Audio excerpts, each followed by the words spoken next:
You ever wake up thinking it's just another day cold as hell? Sky's so gray, it looks like even the sun's given up on Detroit, and then in the space of a heartbeat, your life turns into something folks tell stories about for years? Yeah, that's how it was for me. Alyssa Harper, 12 years old, standing there shivering in a jacket that was really just my dad's old hoodie at a big, too thin, but still holding on to his smell, grease and aftershave, and something warm I couldn't name when I saw a pregnant cop about to get run over at the intersection of Parker and Fifth, and I just moved, you know what I mean?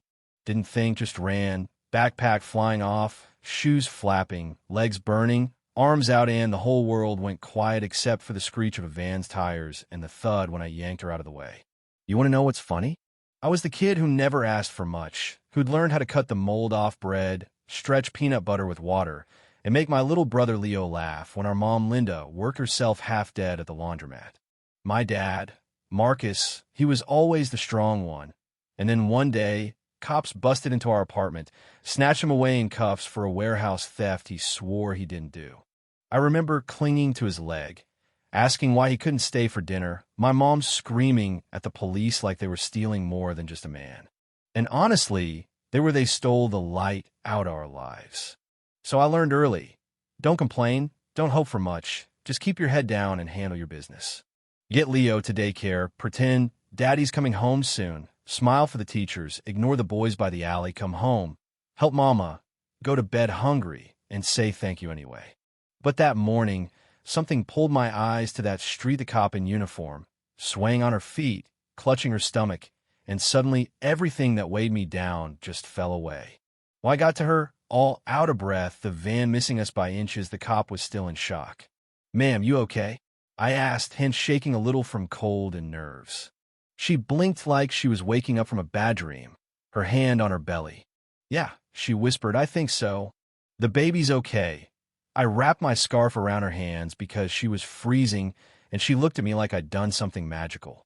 "What's your name?" "Alyssa Harper." "Thank you, Alyssa. You saved me." I shrugged. What else was I supposed to say? She needed help. That's all. That's where it started. Officer Melanie Brooks, she never forgot. She didn't just thank me and move on. The next day, and the one after, her cruiser would be parked near the corner store. I'd save up coins from helping at the laundromat and buy her warm milk. "You look cold," I'd say, and hand it over through the cracked window. She'd smile with her eyes wet, sometimes, and we'd talk. At first, just about the weather or school, but soon I was telling her about Leo and Mama, Anya, even my dad, how the cop said he stole a bunch of electronics nobody ever found, how the security footage showed a man in a hoodie, but my dad never even owned one like that. "He's not that kind of man," I told her one morning. He used to say, "People can take your stuff, but not your good name unless you let them." Something about the way she listened made me feel seen, really seen. She'd nod, squeezing the warm carton between her gloved hands like it was the best thing in the world. And one morning, with the city waking up pink over the buildings, Melanie asked, "If you could have anything, sweetheart, what would you wish for?" I didn't even have to think. My dad back home. Nothing else. Melanie went home to her husband Ethan, that neither worked with a nonprofit for wrongful convictions, and she told him about me, about Dad. "Just look into it?" she asked. Ethan nodded. You know how sometimes things just fall into place? Like someone upstairs is finally paying attention? Ethan pulled the files, and they didn't add up. Thin evidence. No physical proof, security footage showing a guy using his right hand, but Dad lost 2 fingers in a factory accident 10 years back. The witness? Gone overseas. The whole case was wobbly as a card house in a hurricane. Ethan sent a letter to the new prosecutor, who had a thing for fixing old mistakes. And guess what? They reopened Dad's case. We got the letter on a morning, so cold the windows sweated from the inside. My mom found it wedged in the mailbox, official looking, serious, and she sat at the kitchen table for half an hour, just staring at it before she told me. "They're going to take another look."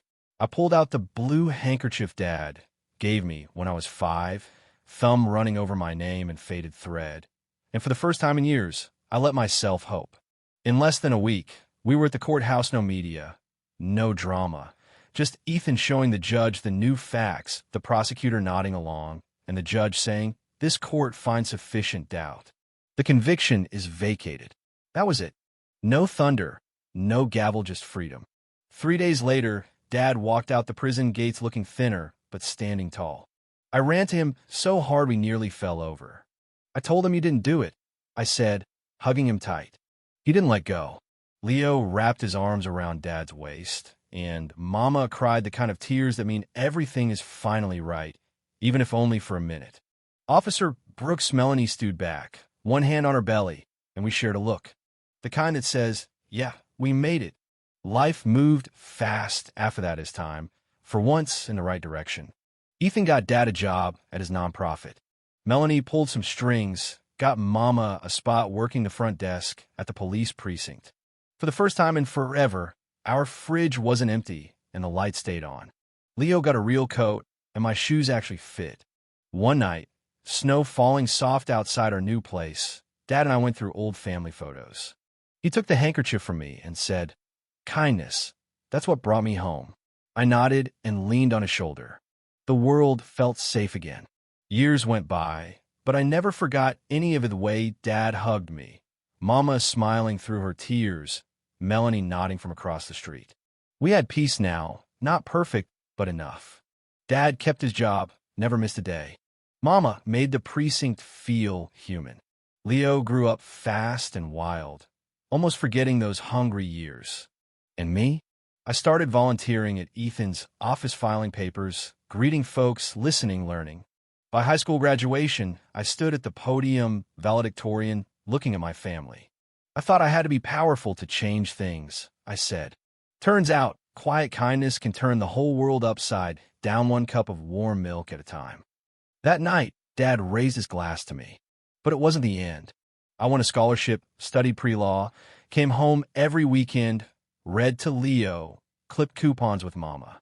And eventually, with help from Melanie and Ethan, I opened a little legal clinic right in Detroit. The walls were bare, furniture secondhand, but the door was open. People came, single moms, old veterans, kids who reminded me of myself. One afternoon, a shy little girl walked in, holding a lunchbox and a note. "My mom says you help people who feel small." I knelt, smiled, took her hand, and told her that's exactly what we do. There's a blue handkerchief in a frame by my desk, faded thread spelling my name. I don't need to look at it often, but when I do, I remember where justice begins, not with headlines or speeches, but with kindness. That's where it started, and that's where it'll always begin. So tell me, where do you think justice really comes from, laws or hearts? Would you risk everything for someone you don't even know? Drop your thoughts below. I want to hear what kindness means to you, and maybe, just maybe, you'll keep this ripple going, one story at a time.